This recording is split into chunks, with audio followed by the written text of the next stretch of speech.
Joseph Pellerin, 1684 to 1783, was a French Intendant-General of the Navy, first Commissioner of the Navy as well as a celebrated numismatic pioneer.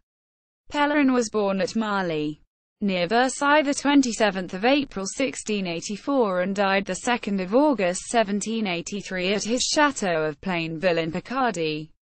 Youth and career. In his youth his principal studies were in the modern and classical languages, which included French, English, Spanish, Italian, Arabic, Latin, Greek, Hebrew and Syriac as well as others.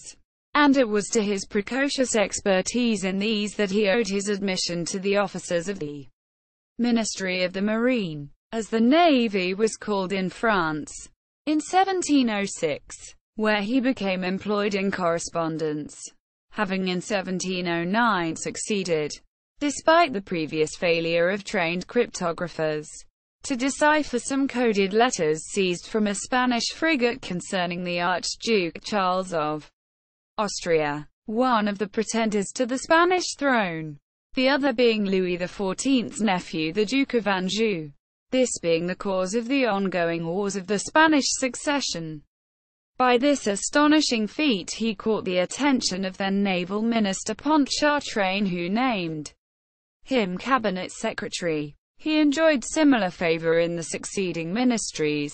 Under Louis XIV's legitimated son, the Count of Toulouse, he was named Commissioner of the Navy in 1718, and Maurepas elevated him to General Commissioner, and then First Commissioner. His detailed plans for the invasion of Britain to restore Bonnie Prince Charlie to the throne, and thus occupy British forces which were greatly hampering French colonial affairs, though supported by Maurepas, went unexecuted by Louis XV. Whether out of disregard, pique against Maurepas, personally, or for another reason remains in debate. They may be consulted in the Maurepas papers at Cornell University. After a very successful career he sought an early retirement in 1745, citing health problems due to overwork. In fact, he remained on as a greatly valued expert consultant for several years afterwards, his positions having gradually been formally assumed by his son Joseph Jr., who received letters patent of nobility in recognition of 2 generations of his family's service to the crown in 1740. Pioneer of numismatics, Pellerin Sr. thus eventually became free to follow his true passion, which was the study of ancient, principally Greek, coins. Tradition has it that he encouraged the sailors of the French Mediterranean fleet to buy up such ancient coins as they found on offer throughout their range, which he guaranteed to buy back from them at double the purchase price. In this way he gradually accumulated what became the largest and most valuable collection of ancient Greek coins ever to be held in private hands to that date, amounting to 33,500 coins, which he ultimately sold to Louis XVI in 1776 for £300,000. This notable collection, housed in massive original marquetry and ormolu cases in the Louis Quin style, still forms a nucleus of the collection of the Bibliothèque Nationale de France and may be viewed in the old buildings on the Rue de Richelieu in Paris to this day. Pellerin's study brought great advances to the science of numismatics through the publication of his enormous 10-volume catalogue of ancient Greek coins. Paris, Chez H. L. Guérin and L. F. Delatour, 1762–1778. 10-volume, in 4th place, which were in fact a catalogue raisonné of his own immense collection. He brought clarity to this muddied field by being the first to arrange the many thousands of issues geographically as well as chronologically.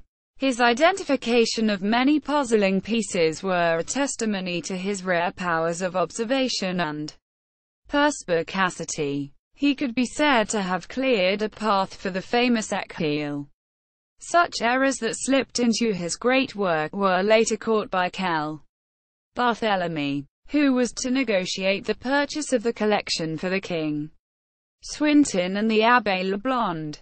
He grew progressively more blind from the time of his retirement from public service and was almost completely blind at the time of his death, a near centenarian in 1782. He found, however, a way to turn this handicap to profit, working on the succeeding volumes of his opus by day as easily as by night, writing his text on a thin ribbon of paper that he pulled off one spool only to be wound back up onto another to be later transcribed by his secretary. His sense of touch became phenomenally acute and he was able to identify minor variants of certain coins by subtle tactile differences alone. The portrait displayed on the upper right side of this page, from the frontispiece to one of the volumes of his work, shows him surrounded by some of his favorite coins and antiquities in 1780, when he was already over 98 years of age.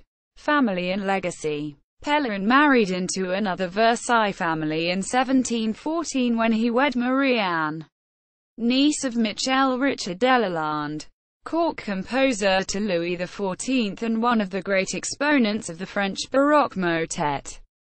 Among his many other masterpieces, his daughter, also called Marie-Anne, married a Noailles de Laporte, or de Laporte, in 1737, who later inherited the Pellerin offices after the premature death of Joseph Jr. The Laporte brothers were to prove very influential in the development of French colonial policy, particularly towards New France, Quebec, Anneau's younger brother Jean-Baptiste de Laporte-Lalaine being named special envoy to Quebec to look into the civil administration and to check into some alleged financial irregularities there. He later went on to become commissioner of the French Leeward Islands and Saint-Domingue, Haiti. Pellerin's grandson, Arnaud de Laporte, after a brief stint as Minister of the Navy in 1789, became Intendant of the Civil List in 1790. A close confidant of the beleaguered king, Louis XVI entrusted him with great sums of private money to be distributed toward the moderation of the rapidly radicalizing revolutionary fervor. Despite a close collaboration with Mirabeau, and especially due to the latter's premature death, Laporte's efforts proved to be in vain, and he was arrested and convicted of treason against the revolution, becoming, on 23 August 1793, the second political victim of the guillotine. In a macabre gesture, his severed head was then presented to the king, imprisoned in the Temple, as a grisly birthday gift. His services and ultimate sacrifice were recalled during the Restoration by the king's younger brother, who had been crowned as Louis XVIII. And Pellerin's great-grandson Arnaud III de Laporte was created a baron in recognition. In 1822, that title remains in the family to this day. Sources. Based on the Dictionnaire biographique universelle. Article by Louis Méhul Chowden and Antoine François Delandine. Translated with background interpolations and additions by R. Sekulovic.